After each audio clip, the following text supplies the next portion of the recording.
Soy Abigail, tengo 29 años, y estuve completamente sola en el funeral de mi pequeña Emily, mientras mis padres asistían a la fiesta en la piscina de mi hermano. Mi hija apenas tenía 6 meses cuando el síndrome de muerte súbita del lactante me la arrebató. Mientras observaba cómo descendía su diminuto ataúd blanco hacia la tierra, las palabras de mi madre resonaban en mi mente. Es solo un bebé. La fiesta de tu hermano es más importante. Ese día, algo dentro de mí se rompió de una forma que jamás podré reparar. Pero antes de contarte cómo los hice enfrentarse a las consecuencias de su elección, suscríbete al canal y cuéntame en los comentarios desde dónde estás viendo esta historia. Esta historia de traición familiar puede hacerte replantear quién realmente merece tu lealtad. Desde pequeña, siempre supe que ocupaba el segundo lugar.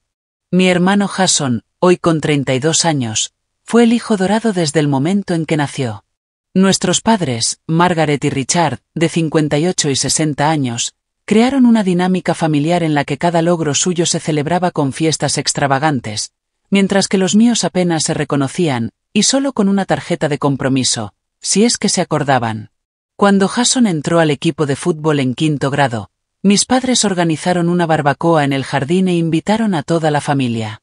Ese mismo año, cuando yo fui aceptada en el programa de alumnos destacados, simplemente dijeron, «¡Qué bien, Abby!». Y acto seguido, le preguntaron a Jason por su próximo partido. Este patrón continuó durante toda nuestra vida.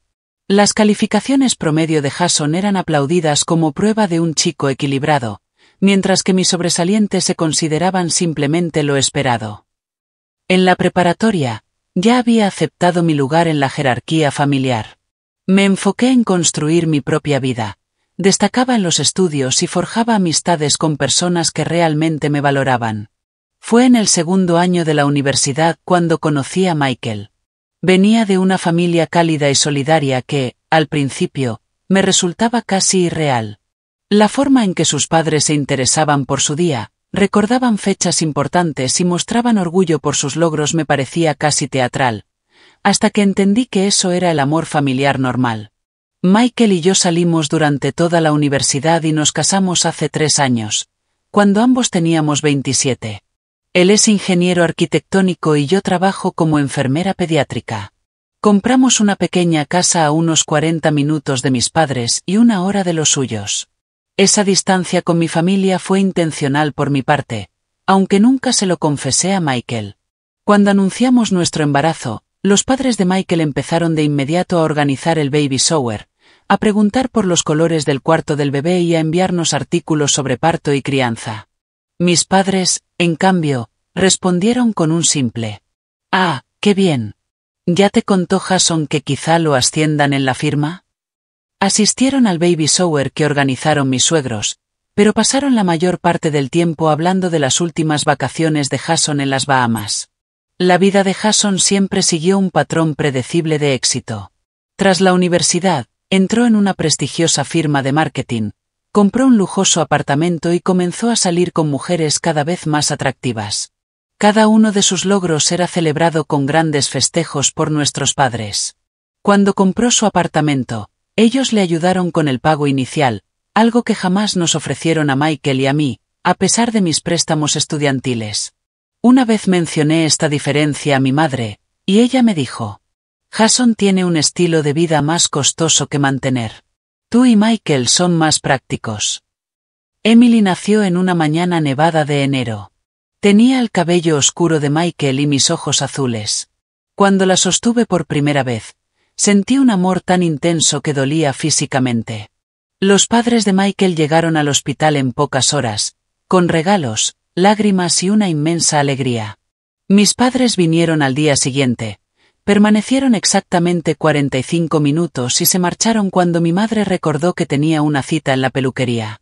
Durante los siguientes 6 meses, los padres de Michael nos visitaban cada semana, a veces solo para darnos un respiro, para que pudiéramos dormir una siesta o salir a cenar. Tomaron miles de fotos de Emily, crearon un álbum especial y nos repetían constantemente lo hermosa que era nuestra familia. Mis padres la visitaron exactamente 2 veces.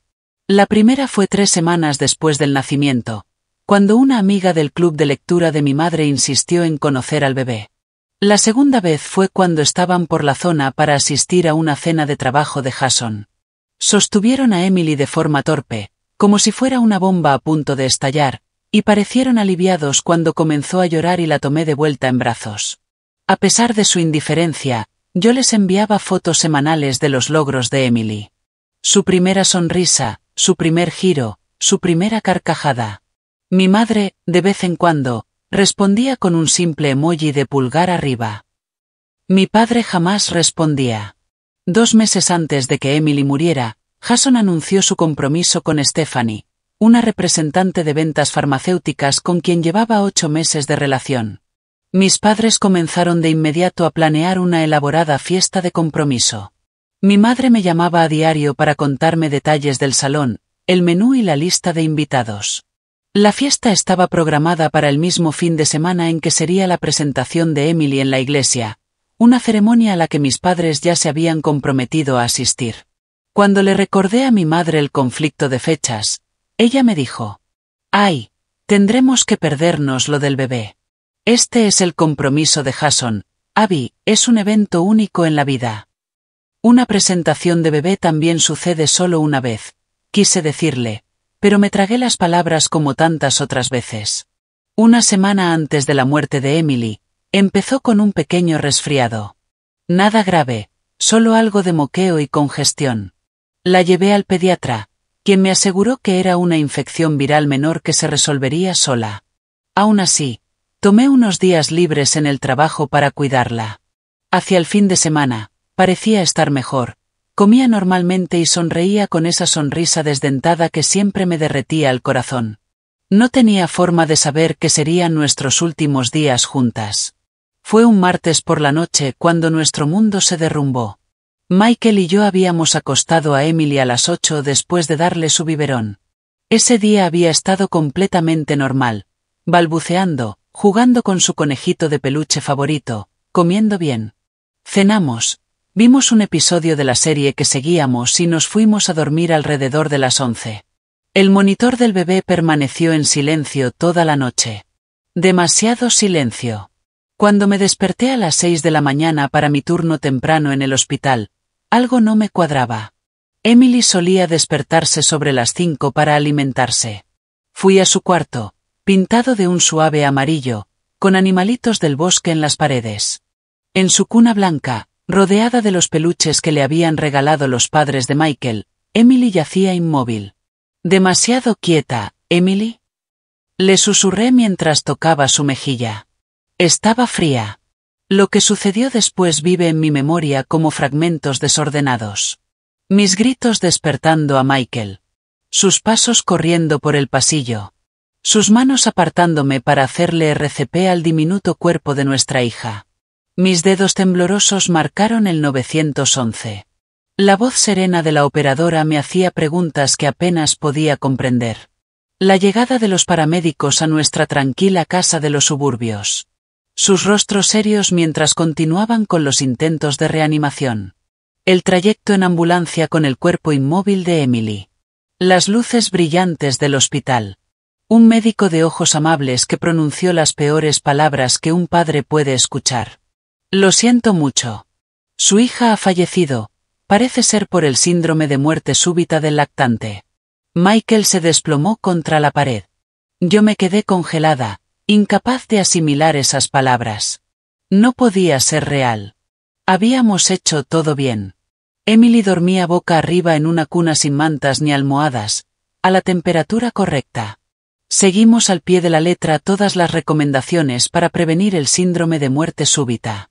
Y aún así, ahí estábamos, en una habitación estéril del hospital, mientras nos preguntaban si queríamos sostener a nuestra hija por última vez. Pasamos horas junto a Emily, memorizando su carita, tomando sus manitas frías, besando su frente. El capellán del hospital vino. Una consejera de duelo habló con nosotros. Alguien mencionó los preparativos para el funeral. Las palabras me llegaban como un eco distante, sin significado. Finalmente, recordé que debía llamar a mis padres. Con manos temblorosas, marqué el número de mi madre. «Mamá, Dije apenas ella contestó, mi voz quebrada. Emily murió anoche, por SIDS. Estamos en el hospital ahora. Hubo una pausa antes de que respondiera. Oh, Abby, qué terrible. Sin exclamaciones, sin lágrimas, sin prometer venir de inmediato.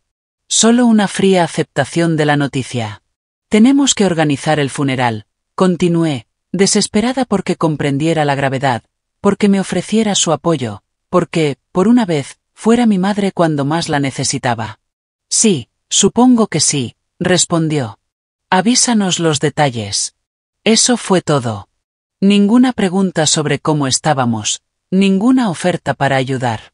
Mientras tanto, los padres de Michael ya venían en camino al hospital. Lo habían dejado todo en cuanto los llamamos. Los días siguientes pasaron como un borrón de papeleo, decisiones y un dolor abrumador. Michael y yo caminábamos como fantasmas, apenas comiendo, apenas durmiendo. Sus padres se encargaron de todo lo práctico. Contactaron la funeraria, ordenaron las flores, organizaron la comida para después del servicio. Mis padres llamaron una sola vez para preguntar cuándo sería el funeral. Viernes a las 11, le dije a mi madre. En el cementerio Greenview. ¿Viernes? Repitió ella. Ay, cielo. Ese es el día de la fiesta en la piscina de Jason para celebrar su compromiso. Ya estamos comprometidos con eso. Pensé que la había escuchado mal.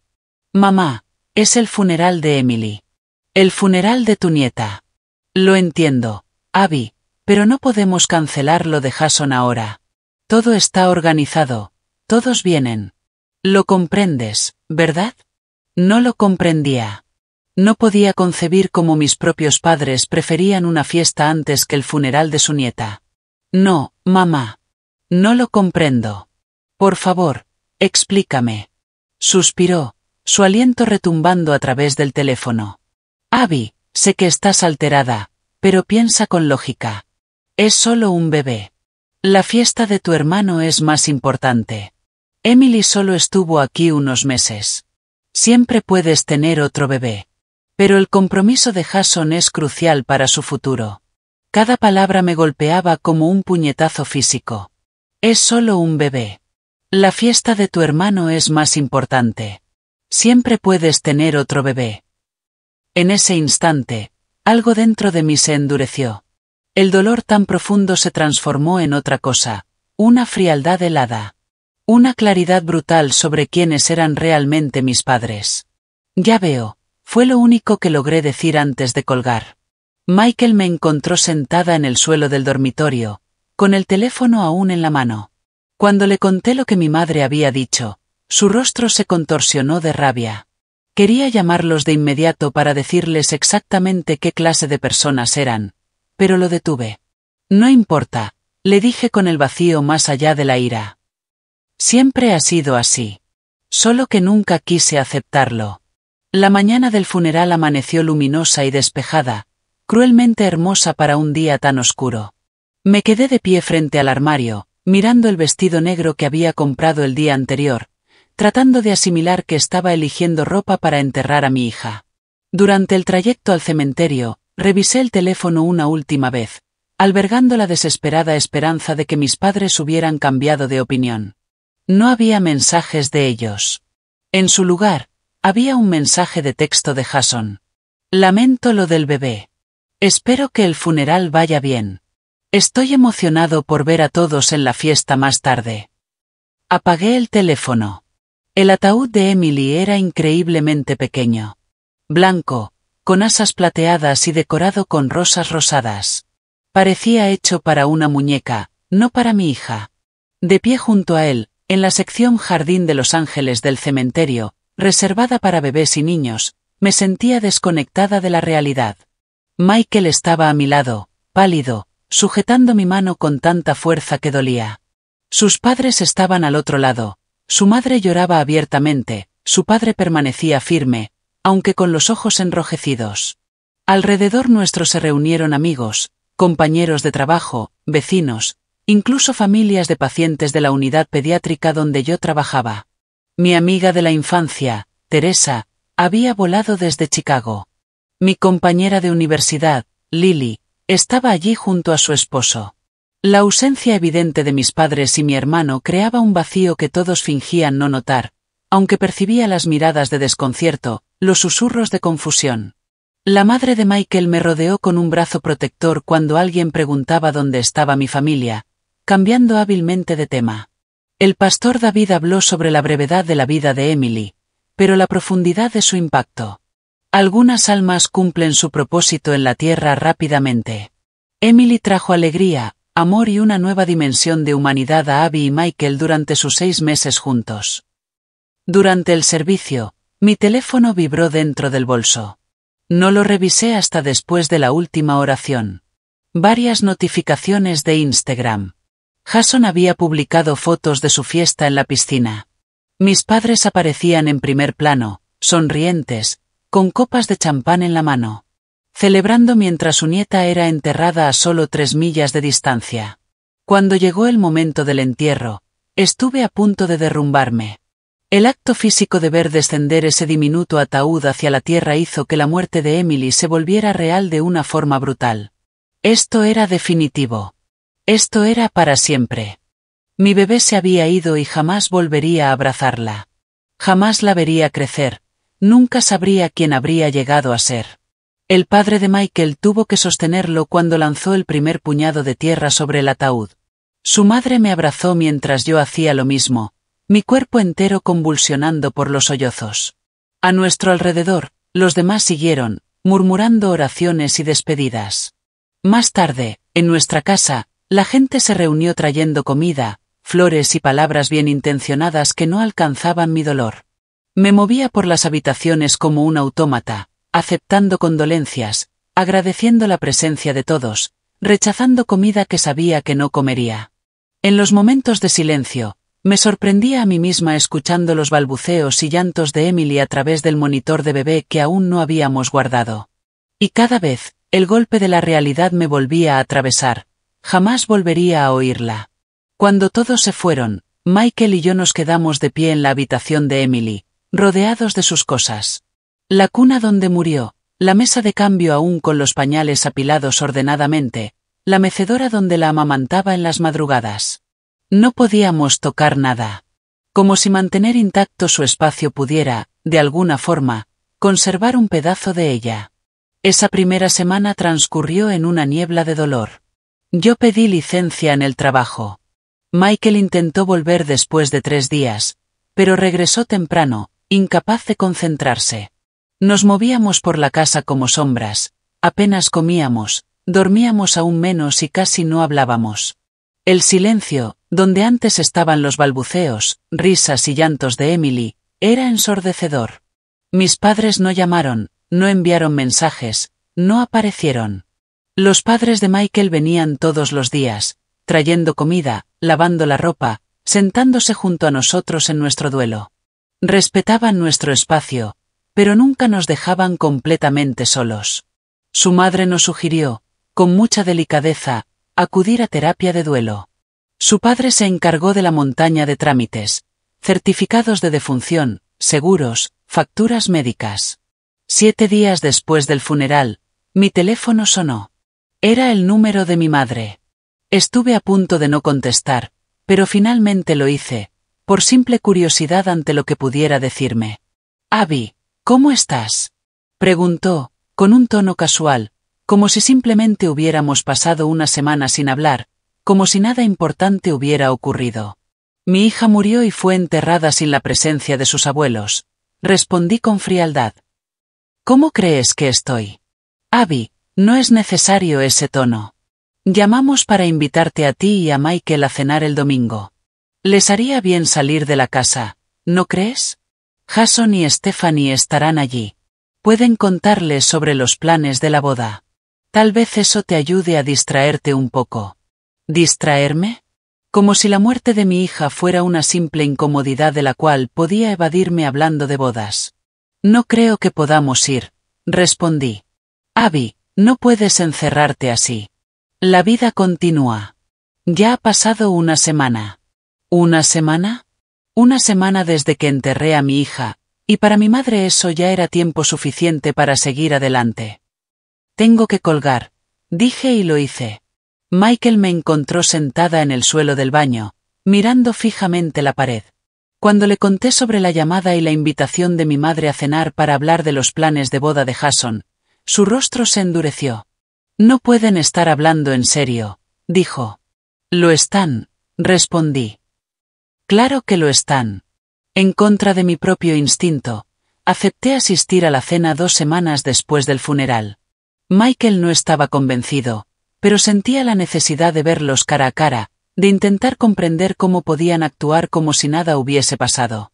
Llegamos a la casa colonial de los suburbios donde crecí, con su césped perfectamente cuidado y el salón impecable reservado siempre para los invitados.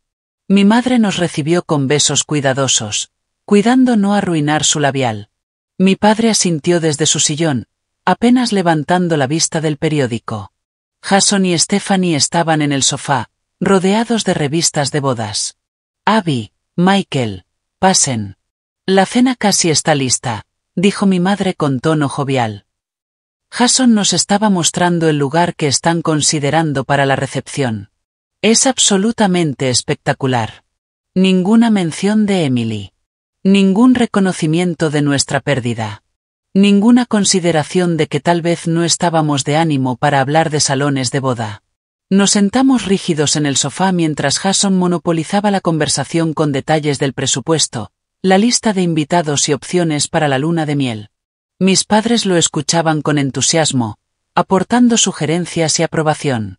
Noté una nueva fotografía sobre la repisa. Jason y Stephanie en la fiesta en la piscina, la misma que eligieron por encima del funeral de Emily. Durante la cena, mi madre sirvió roast beef y pudding de Yorkshire, el plato favorito de Jason. Toda la conversación giró en torno al ascenso de Jason en el trabajo, las compras del vestido de Stephanie y las ideas de mis padres para la cena de ensayo. Finalmente, mientras servían el postre, no pude más. ¿El funeral de Emily interfirió en su fiesta en la piscina? Pregunté, mi voz cortando la conversación sobre fotógrafos de bodas. El silencio cayó sobre la mesa. La sonrisa de mi madre se congeló. Abby, balbuceó nerviosa, no es momento de hablar de temas desagradables durante la cena. ¿Temas desagradables? Repetí. ¿Te refieres a la muerte de mi hija? ¿Al funeral de tu nieta al que no asistieron? Ahora, Abby, intervino mi padre. Lo hecho está. No sirve de nada seguir revolviendo el pasado. ¿El pasado? Fue hace 2 semanas.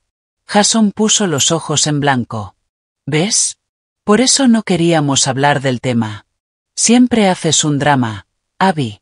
Lo miré, incrédula. ¿Un drama? Mi bebé murió, Jason. Y ninguno de ustedes estuvo en su funeral porque estaban demasiado ocupados celebrando en una piscina.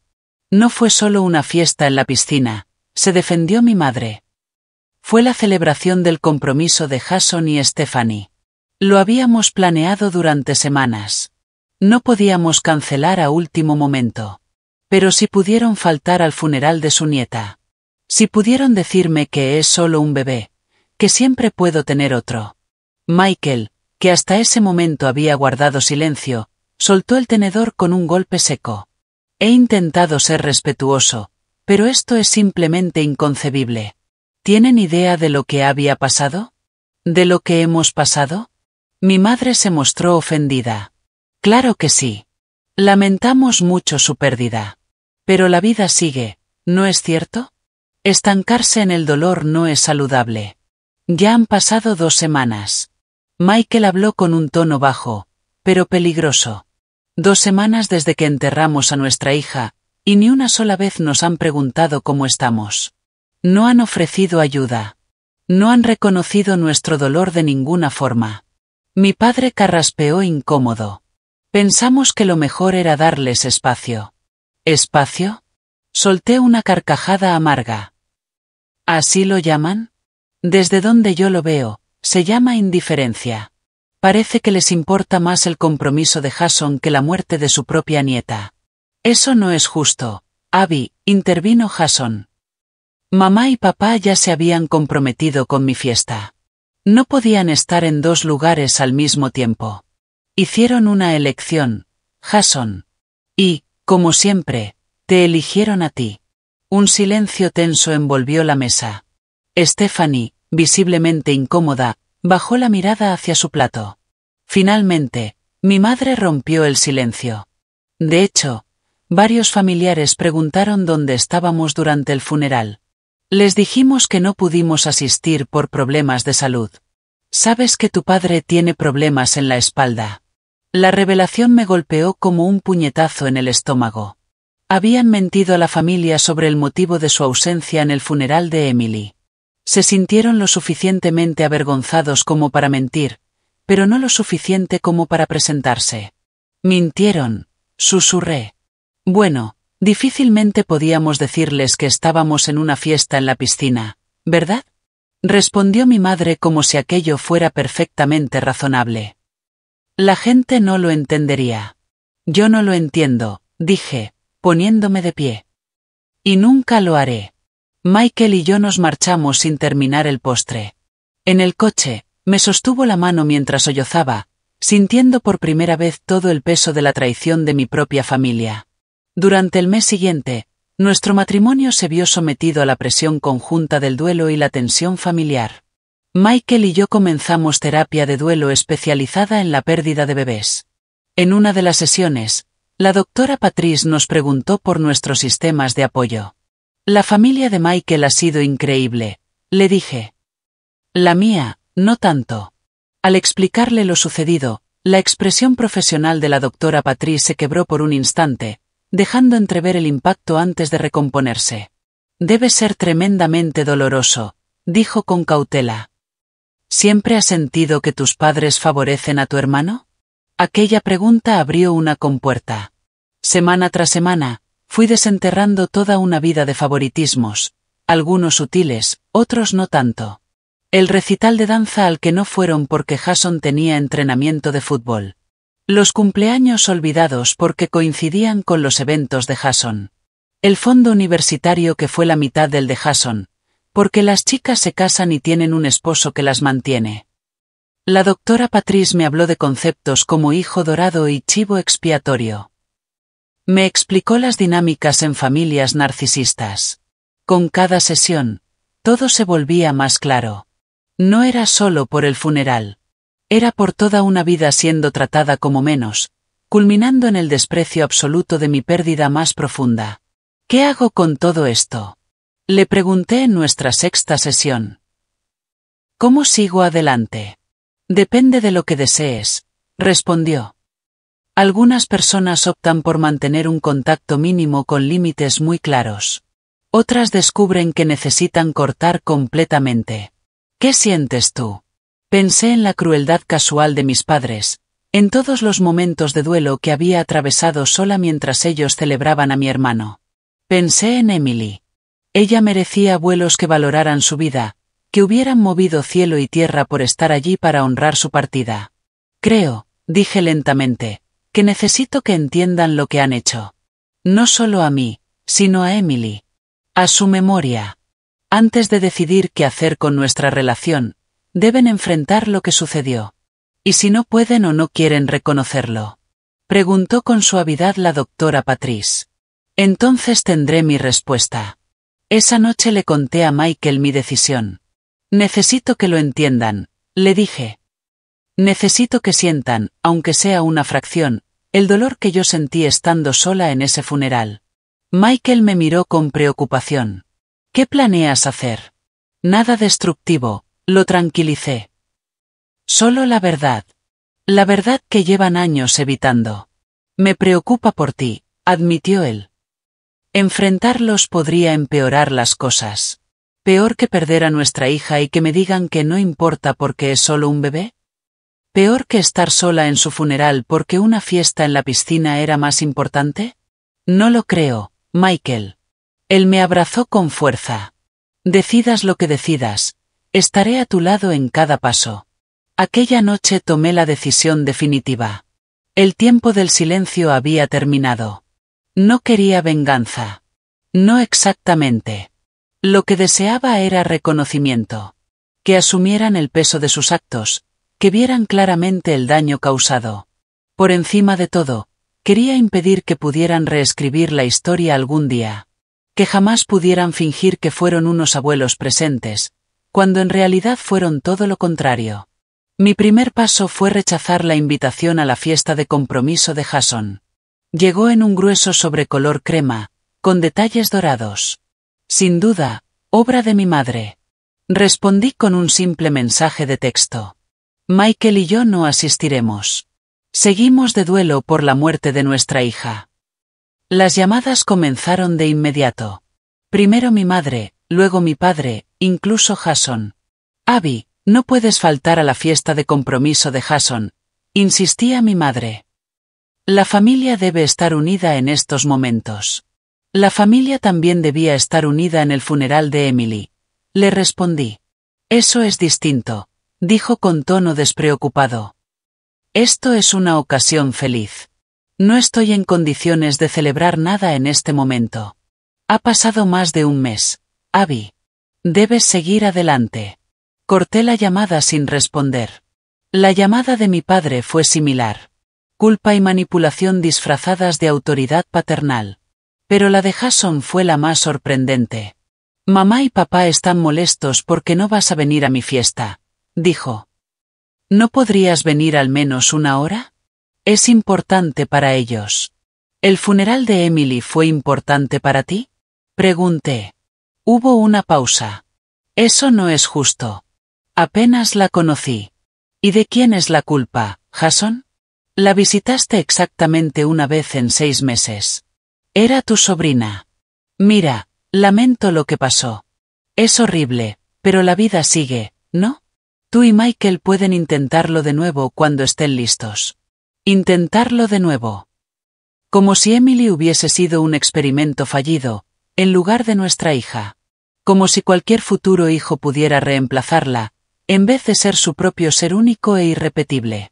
No asistiré a tu fiesta, dije con firmeza. Felicidades por tu compromiso. Con esa presión inmediata resuelta, comencé mi verdadera preparación. Leí libros sobre ruptura familiar, dinámicas narcisistas y duelo. Me uní a grupos de apoyo online para padres que habían perdido hijos y, con tristeza, descubrí que mi experiencia no era única. Muchos habían enfrentado comentarios insensibles, actos egoístas y traiciones dolorosas por parte de sus propias familias en sus momentos más oscuros. Una noche, saqué una caja del armario.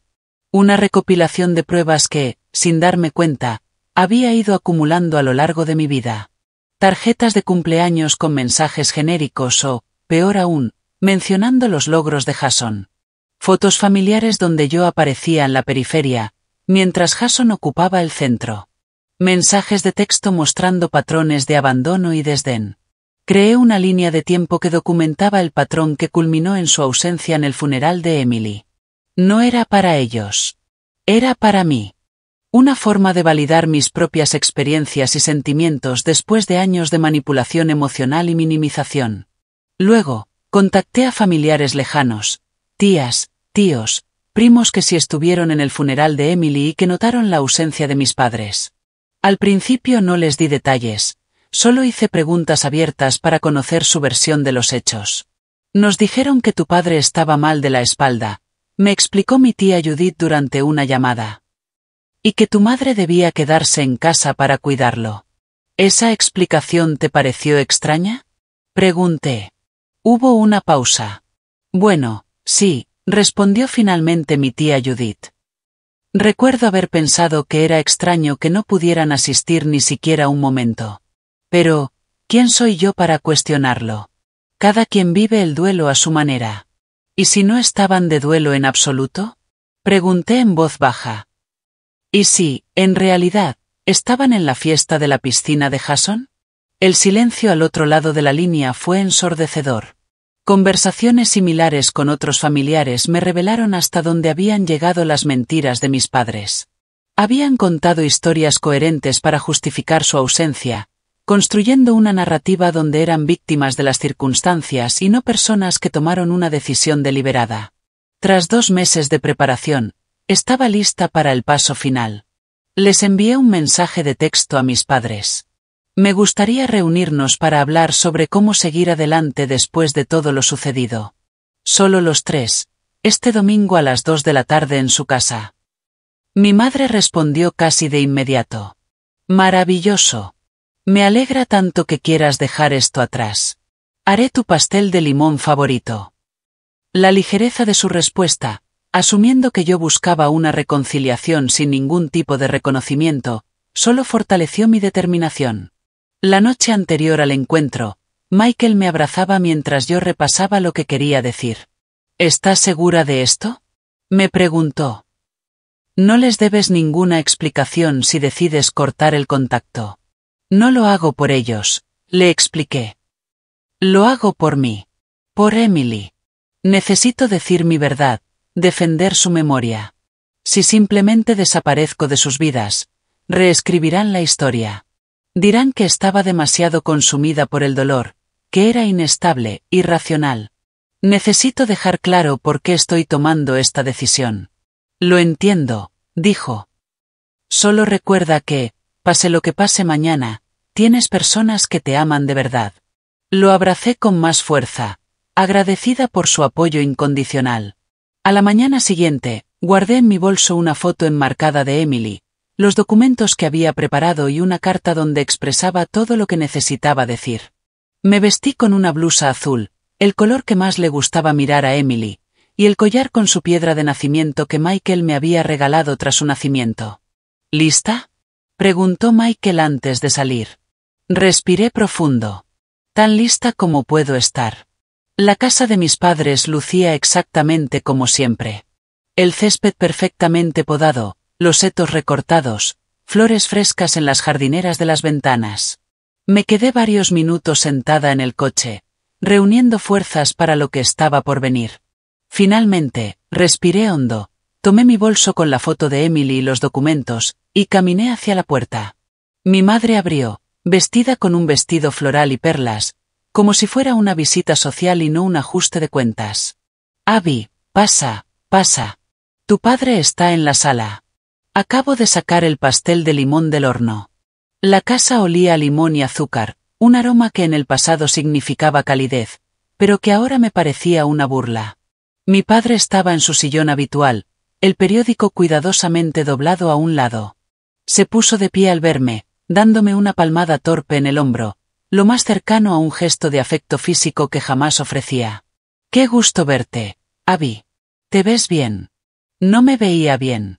Había perdido peso, tenía ojeras profundas y la piel pálida de tantas semanas encerrada. Pero mi apariencia nunca había sido de su interés. «Vamos a comer pastel primero», sugirió mi madre, ya dirigiéndose a la cocina. «Luego podemos hablar». En realidad, interrumpí, con la voz más firme de lo que esperaba. Preferiría hablar primero. Mis padres intercambiaron una mirada que conocía desde la infancia. La misma que decía, otra vez Abby siendo difícil. «Está bien», cedió mi madre, sentándose en el sofá. «¿De qué querías hablar?» Me senté frente a ellos, dejando el bolso a mi lado. «Quiero hablar sobre el funeral de Emily, y sobre por qué no estuvieron allí». La sonrisa de mi madre se tensó. «Abby, ya hablamos de eso. Teníamos otro compromiso. Una fiesta en la piscina», dije sin rodeos. «Una celebración de compromiso de tu hermano», corrigió mi padre, como si cambiar las palabras hiciera alguna diferencia. «Quiero mostrarles algo». Saqué la foto de Emily de mi bolso. Era un retrato profesional que le habíamos hecho a los 4 meses. Vestía un vestido rosa, sus ojos azules brillaban y su sonrisa desdentada iluminaba su carita. La coloqué sobre la mesa de centro. Mis padres la miraron incómodos, pero no dijeron nada. «Esta es su nieta», dije. «Esta es Emily». La Emily cuyo funeral decidieron no atender por asistir a una fiesta. La Emily a la que se refirieron como solo un bebé. La Emily a quien su hijo, mi hermano, visitó exactamente una vez en toda su vida. «Abby», intentó decir mi madre, pero levanté la mano. «No he terminado.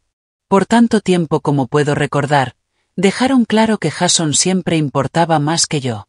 Sus logros, sus momentos importantes, su felicidad siempre fueron prioritarios.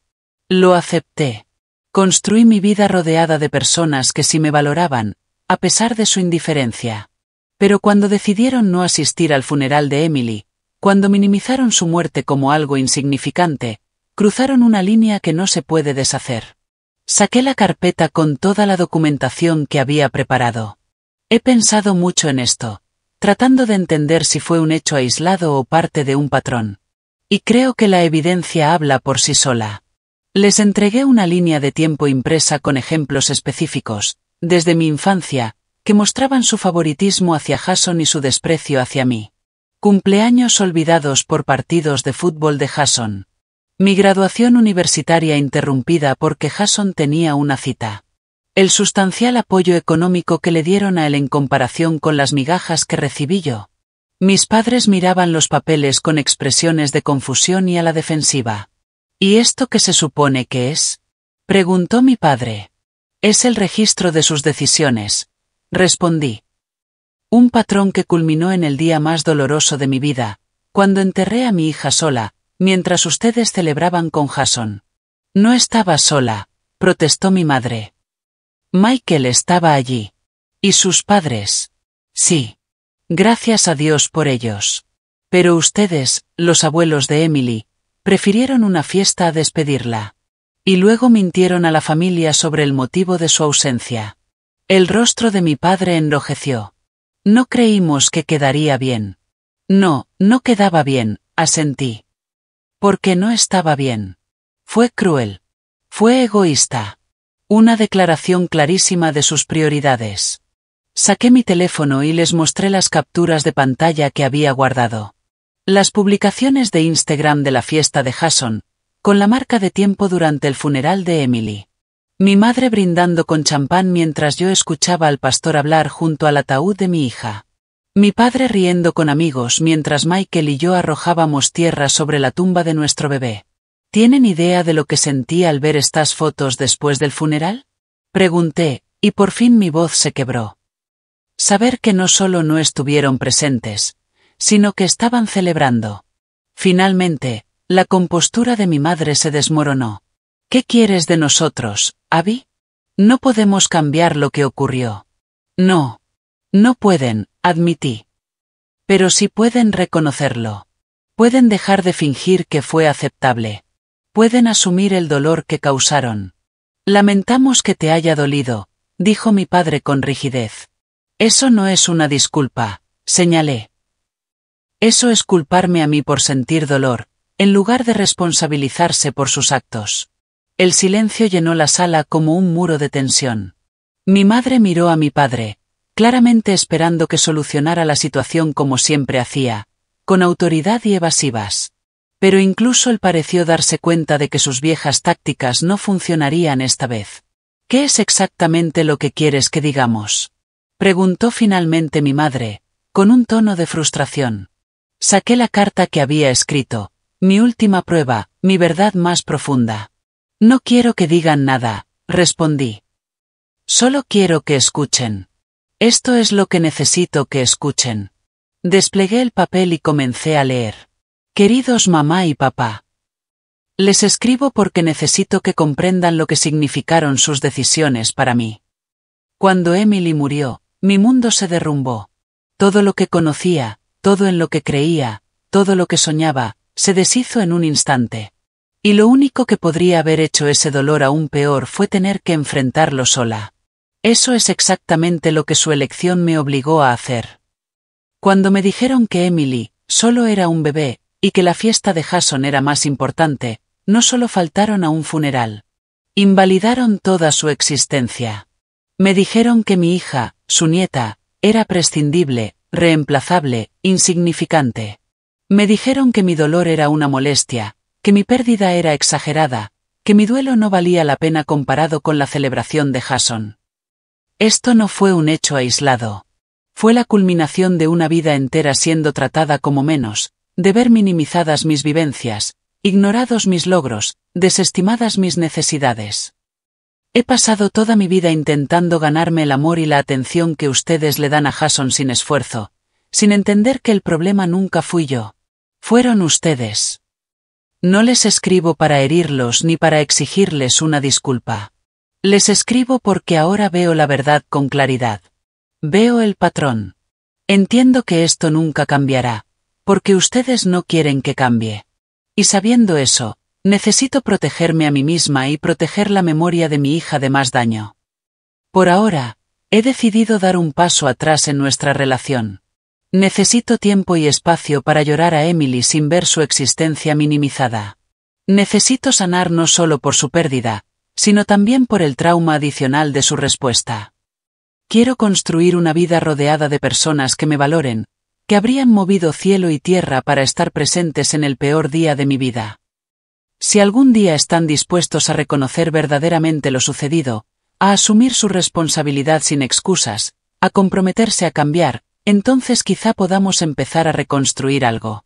Mientras tanto, esta distancia es necesaria, por mi bienestar y por honrar la memoria de Emily como ella merece. Con tristeza, pero con firmeza. Abby. Cuando terminé de leer, levanté la vista y vi a mi madre llorando en silencio, el rímel escurriéndose por sus mejillas.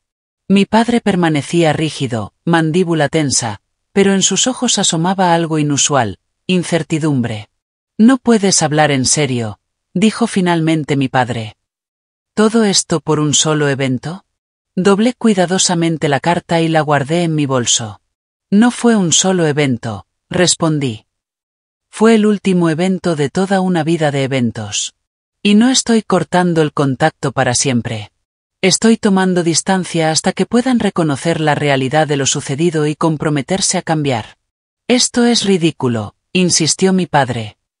Todos los padres tienen hijos favoritos. Es natural. Lo hemos hecho todo por ti. Robert. Interrumpió mi madre, con un tono más agudo de lo habitual. Estaba mirando la foto de Emily sobre la mesa. Mirándola de verdad, quizás por primera vez. Basta. El silencio volvió a adueñarse de la sala. Mi madre tomó la foto con dedos temblorosos. Tenía tus ojos, susurró. Sí, asentí. Los tenía. Nunca la miré de verdad, admitió, apenas audible.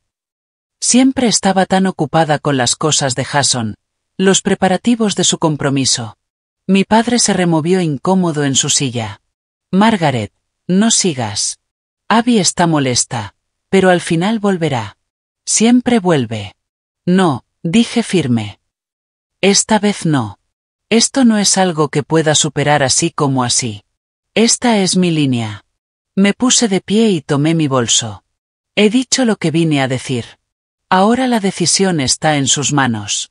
Ojalá algún día comprendan lo que han hecho y elijan actuar diferente. Hasta entonces, necesito esta distancia. Cuando me dirigía a la puerta, mi madre me llamó con la voz quebrada. Abby, por favor, no te vayas así. Me detuve en el umbral. No me voy a ninguna parte, mamá. Sigo donde siempre estuve. Los que no estuvieron cuando más importaba, fueron ustedes. Salí de su casa con una extraña mezcla de tristeza y liberación. En el coche, me quedé un momento, con las manos temblorosas pero la mente en paz. Había dicho mi verdad. Había defendido a Emily, a mí misma, y a la realidad de lo que habíamos vivido. Lo que sucediera después, dependía de ellos. Mientras conducía de regreso a casa, mi teléfono empezó a vibrar con notificaciones. Jason, informado de nuestra confrontación, enviaba mensajes furiosos acusándome de haber alterado a nuestros padres innecesariamente. Sin embargo, varios familiares enviaban mensajes de apoyo. Muchos habían conocido la verdad sobre el funeral, ya sea por mis conversaciones o por el rumor que se había extendido en la familia. El mensaje de mi tía Judith resaltaba entre los demás. No tenía idea, Abby. No sabía que eligieron una fiesta en lugar del funeral de Emily. Me parte el corazón por ti y me avergüenzo de mi hermano. Lo que necesites, aquí estoy. Para cuando llegué a casa, la verdad ya se había esparcido entre la familia. La narrativa cuidadosamente construida por mis padres se desmoronaba bajo el peso de los hechos. Ahora tendrían que enfrentar no solo a mí, sino el juicio de la familia extendida que durante tanto tiempo creyó sus mentiras. Michael me esperaba, la preocupación reflejada en su rostro. ¿Cómo te fue?, preguntó. Me hundí en sus brazos, exhausta emocionalmente, pero extrañamente en paz. Lo hice. Dije todo lo que necesitaba decir. Ahora, solo queda esperar. O reconocerán lo que hicieron e intentarán enmendarlo, o no lo harán. Pero de cualquier forma, hice lo que necesitaba hacer. Por Emily. Por mí. Aquella noche dormí mejor que en cualquier otro momento desde que Emily murió. No porque el dolor hubiera desaparecido, ese jamás se irá, sino porque me había liberado del peso adicional de fingir que el comportamiento de mis padres era aceptable. Había honrado a Emily al insistir en que su vida y su muerte importaban, independientemente de lo que ellos creyeran. 6 meses después de mi confrontación con mis padres, me encontraba de pie en el jardín que habíamos creado en memoria de Emily. La primavera había llegado, trayendo consigo narcisos y tulipanes alrededor de la pequeña estatua de un ángel que marcaba el centro del lugar. Michael trabajaba a mi lado, colocando con cuidado nueva tierra alrededor de las plantas perennes que florecerían durante el verano. «Está quedando precioso», dijo, rodeando mi cintura con su brazo. A Emily le habría encantado jugar aquí. Las palabras aún dolían, pero ya no me paralizaban. Sí, asentí. Le habría encantado. En los meses posteriores a la confrontación, habíamos establecido una nueva normalidad. 3 veces por semana asistía a un grupo de apoyo para padres que habían perdido hijos. 2 veces al mes, Michael y yo seguíamos yendo juntos a terapia con la doctora Patrice, trabajando nuestro duelo como pareja. Habíamos transformado la habitación de Emily en un cuarto de recuerdo. No un santuario, sino un espacio sereno, con fotos, sus juguetes favoritos y un sillón cómodo donde podíamos sentarnos a sentirnos cerca de ella. Mi relación con mis padres también había cambiado, aunque no de la manera que esperaba. Tras nuestra confrontación, guardaron silencio durante varias semanas. Y sorprendentemente, fue mi padre quien dio el primer paso. Una carta escrita a mano que llegó exactamente 3 meses después de la muerte de Emily. Abby. Nunca he sido bueno expresando emociones ni reconociendo cuando me equivoco. Pero después de leer tu carta una y otra vez, de ver la línea de tiempo que creaste, y de escuchar a los familiares que asistieron al funeral de Emily, ya no puedo negar la verdad de lo que dijiste. Estuvimos equivocados. Terriblemente, imperdonablemente equivocados. No solo respecto al funeral, sino en muchas cosas durante muchos años. No espero tu perdón. Ni siquiera sé si merezco la oportunidad de intentar reparar el daño. Pero quiero que sepas que te escucho. Y lo siento. De verdad lo siento. No era una carta perfecta. No abordaba todo, pero era el primer reconocimiento genuino que había recibido de mi padre sobre el dolor que me había causado. La respuesta de mi madre llegó una semana después. Un pequeño paquete con un adorno personalizado, el nombre de Emily, su fecha de nacimiento y un par de alas de ángel. Dentro, una nota breve. Simplemente, debí haber estado allí. Me arrepentiré de esa elección el resto de mi vida. Lo siento tanto, Abby. Estos gestos no borraban el pasado. No deshacían el daño ni devolvían a Emily. Pero eran pasos. Pequeños y tímidos pasos hacia el reconocimiento y una posible sanación. Establecimos límites claros. Cenas mensuales, primero solo con mis padres, y más adelante, con Michael cuando él se sintió preparado. Las reglas eran claras. Prohibido minimizar la memoria de Emily. Prohibido cambiar de tema cuando surgía el duelo. Prohibido comparar mi vida con la de Jason. Jason, por su parte, fue otra sorpresa. Después de reaccionar inicialmente con enojo ante la confrontación familiar, apareció en nuestra puerta una lluviosa tarde de abril. He estado pensando, dijo incómodo desde el porche. Sobre lo que pasó. Sobre el funeral de Emily. Sobre todo, en realidad. Traía consigo un pequeño rosal rosado para plantar en el jardín de Emily. Mientras cavábamos juntos el hoyo, confesó. Nunca pensé en cómo se veían las cosas desde tu lado. Mamá y papá siempre hicieron un gran alboroto por todo lo que yo hacía. Parecía normal. No me di cuenta de lo que tú no recibías. No fue culpa tuya, le respondí. Tú también eras un niño. Ambos fuimos moldeados por sus decisiones. Aún así, dijo mientras acomodaba la tierra. Debí haber estado en su funeral. Era mi sobrina. Lo siento, Abby. Estos momentos de reconocimiento no borraban el dolor, pero aliviaban la carga extra de sentirme invisible e ignorada. Permitían abrir un espacio para que la verdadera sanación comenzara. A medida que el verano se convertía en otoño, me sentía atraída hacia el voluntariado en una organización local que apoyaba a padres que habían perdido bebés. Mi formación como enfermera me brindaba conocimientos profesionales, pero mi experiencia personal me permitía conectar con los padres de un modo que ningún manual podría lograr.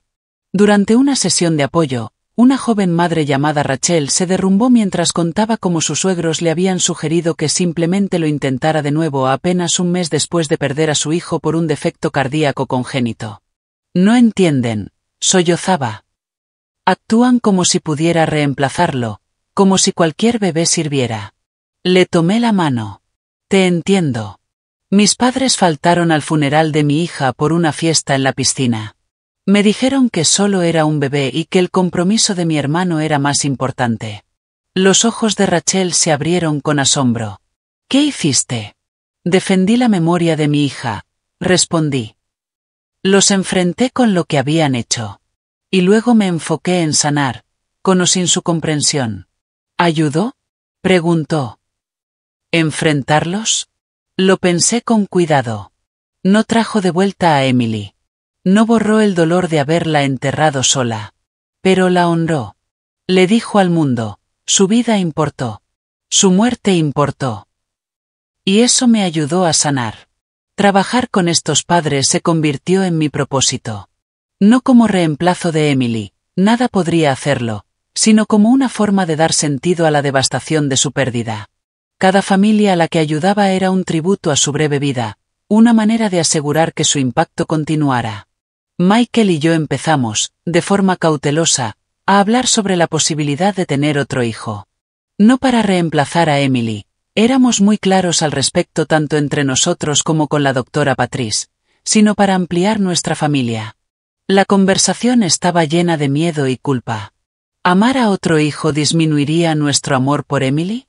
Cada hito con un nuevo bebé estaría ensombrecido por lo que Emily habría estado haciendo a esa edad. Tengo miedo, le confesé a Michael una noche, mientras nos sentábamos en el cuarto conmemorativo de Emily. Mucho miedo, en realidad. Yo también, admitió. Pero creo que Emily querría que hubiera espacio en nuestro corazón para otro niño. No en lugar de ella, sino además de ella. Mi relación con mis padres seguía evolucionando lentamente. Había retrocesos, momentos en que resurgían viejos patrones, comparaciones con Jason, olvidos de las lecciones aprendidas. Pero también había avances. Mi madre empezó a interesarse genuinamente por mi trabajo como voluntaria.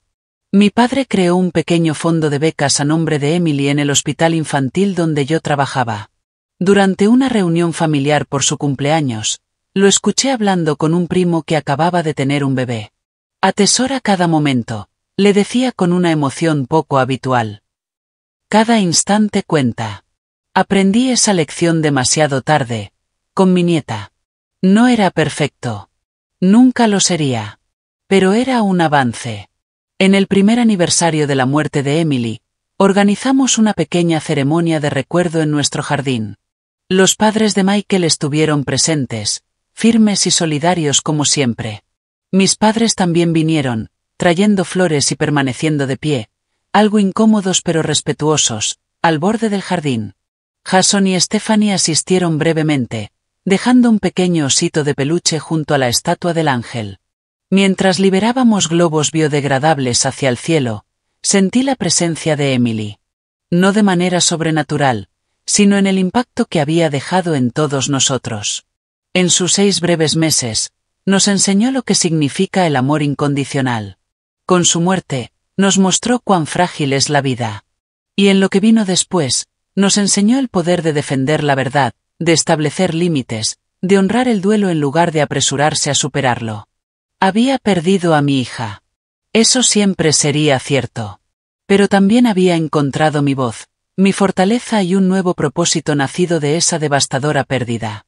Para quienes estén viendo esto y hayan atravesado una pérdida o una traición similar, quiero que sepan que la sanación es posible. No una sanación perfecta. Las cicatrices permanecen. Pero sí una sanación suficiente como para volver a encontrar alegría, para hallar propósito, para construir una vida que honre tanto la pérdida como el futuro. Si la historia de Emily les ha tocado el corazón, por favor consideren apoyar a las organizaciones que ayudan a familias que han perdido a sus bebés. Y si ustedes también enfrentaron traiciones familiares en sus momentos más oscuros, sepan que no están solos. Tienen derecho a poner límites, a exigir respeto por su dolor, a insistir en que su sufrimiento importa. Gracias por escuchar mi historia. Si ha resonado con ustedes, no olviden darle like, suscribirse y compartir este vídeo con alguien que quizás necesite saber que no está solo. Me encantaría leer sus experiencias en los comentarios. ¿Alguna vez tuvieron que enfrentar a su familia durante un duelo? ¿Qué les ayudó a sanar? Sus historias podrían ser el apoyo que alguien más necesita en este camino tan difícil. Recuerden, honrar su verdad no es egoísmo. A veces, es lo más importante que pueden hacer por ustedes, y por quienes han perdido. Sean amables consigo mismos. Merecen esa bondad.